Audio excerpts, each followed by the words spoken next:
میں کیوں لکھتا ہوں؟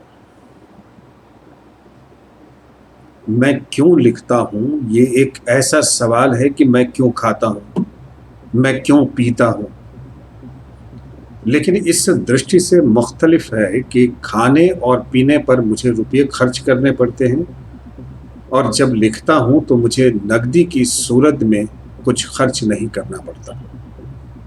پر جب گہرائی میں جاتا ہوں تو پتہ چلتا ہے کہ یہ بات غلط ہے، اس لیے کہ میں روپیے کے بل بوتے پر ہی لکھتا ہوں۔ اگر مجھے کھانا پینا نہ ملے تو ظاہر ہے کہ میرے انگ اس حالت میں نہیں ہوں گے کہ میں قلم پکڑ ہاتھ میں لکھ سکوں۔ ہو سکتا ہے فاقہ کشی کی حالت میں دماغ چلتا رہے، مگر ہاتھ کا چلنا تو ضروری ہے۔ ہاتھ نہ چلے تو زبان ہی چلنی چاہیے۔ یہ کتنی بڑی ٹریجڈی ہے کہ انسان کھائے پیے بغیر کچھ بھی نہیں کر سکتا۔ لوگ کلا کو اتنا اونچا رتبہ دیتے ہیں کہ اس کے جھنڈے 7ویں آسمان سے ملا دیتے ہیں، مگر کیا یہ حقیقت نہیں ہے کہ ہر شریشٹھ اور مہان چیز ایک سوکھی روٹی کی محتاج ہے؟ میں لکھتا ہوں اس لیے کہ مجھے کچھ کہنا ہوتا ہے۔ میں لکھتا ہوں اس لیے کہ میں کچھ کما سکوں تاکہ میں کچھ کہنے کے قابل ہو سکوں۔ روٹی اور کلا کا سمبند پرگٹ روپ میں عجیب سا معلوم ہوتا ہے، لیکن کیا کیا جائے؟ خدا بند تعالیٰ کو یہی منظور ہے۔ وہ خود کو ہر چیز سے نرپیکش کہتا ہے، یہ غلط ہے۔ وہ نرپیکش ہرگز نہیں ہے۔ اس کو عبادت چاہیے، اور عبادت بڑی ہی نرم اور نازک روٹی ہے، بلکہ یوں کہیے چپڑی ہوئی روٹی ہے جس سے وہ اپنا پیٹ بھرتا ہے۔ میرے پڑوس میں اگر کوئی عورت ہر روز خاوند سے مار کھاتی ہے اور پھر اس کے جوتے صاف کرتی ہے تو میرے دل میں اس کے لیے ذرہ برابر ہمدردی پیدا نہیں ہوگی۔ لیکن جب میرے پڑوس میں کوئی عورت اپنے خاوند سے لڑ کر اور خودکشی کی دھمکی دے کر سنیما دیکھنے چلی جاتی ہے اور میں خاوند کو 2 گھنٹے سخت پریشانی کی حالت میں دیکھتا ہوں تو مجھے دونوں سے ایک عجیب و غریب قسم کی ہمدردی پیدا ہو جاتی ہے۔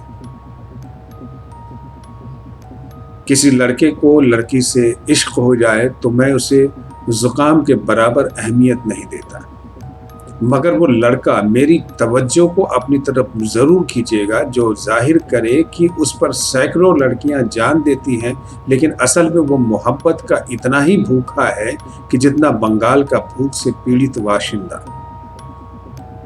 اس بظاہر کامیاب عاشق کی رنگین باتوں میں جو ٹریجڈی سسکیاں بھرتی ہوگی، اس کو میں اپنے دل کے کانوں سے سننا چاہوں گا اور دوسروں کو سناؤں گا۔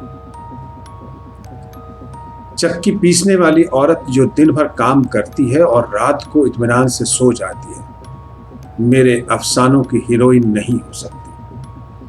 میری ہیروئن چکلے کی ایک ٹکیائی رنڈی ہو سکتی ہے جو رات کو جاگتی ہے اور دن کو سوتے میں کبھی کبھی یہ ڈراونا خواب دیکھ کر اٹھ بیٹھتی ہے کہ بڈھا اس کے دروازے پر دستک دینے آ رہا ہے۔ اس کے بھاری بھاری پپوٹے جن میں ورشوں کی اچٹی ہوئی نیند جمع ہے، میرے افسانوں کا موضوع یعنی وشے بن سکتے ہیں۔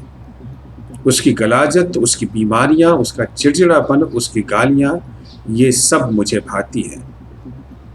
میں اس کے متعلق لکھتا ہوں، اور گھریلو عورتوں کی سستا کلامیوں، اس کی صحت اور ان کی نفاست پسندی کو نظر انداز کر جاتا ہوں۔ سعادت حسن منٹو لکھتا ہے اس لیے کہ یہ خدا جتنا بڑا افسانہ ساز اور شاعر نہیں، یہ اس کی عاجزی جو اس سے لکھواتی ہے۔ میں جانتا ہوں کہ میری شخصیت بہت بڑی ہے اور اردو ساہت میں میرا بڑا نام ہے۔ اگر یہ خوش فہمی نہ ہو تو زندگی اور بھی مشکل بن جائے، پر میرے لیے یہ ایک تلخ حقیقت ہے کہ اپنے ملک میں جسے پاکستان کہتے ہیں میں اپنا صحیح استھان ڈھونڈ نہیں پایا۔ یہی وجہ ہے کہ میری روح بے چین رہتی ہے۔ میں کبھی پاگل خانے میں اور کبھی اسپتال میں رہتا ہوں۔ مجھ سے پوچھا جاتا ہے کہ میں شراب سے اپنا پیچھا کیوں نہیں چھڑا دیتا۔ میں اپنی زندگی کا 3/4 حصہ بد پرہیزیوں کی بھیٹ چڑھا چکا ہوں۔ میں سمجھتا ہوں کہ زندگی اگر پرہیز سے گزاری جائے تو ایک قید ہے، اگر وہ بد پرہیزیوں سے گزاری جائے تو بھی ایک قید ہے۔ کسی نہ کسی طرح ہمیں اس جراب کے دھاگے کا ایک سرا پکڑ کر ادھیرتے جانا ہے، اور بس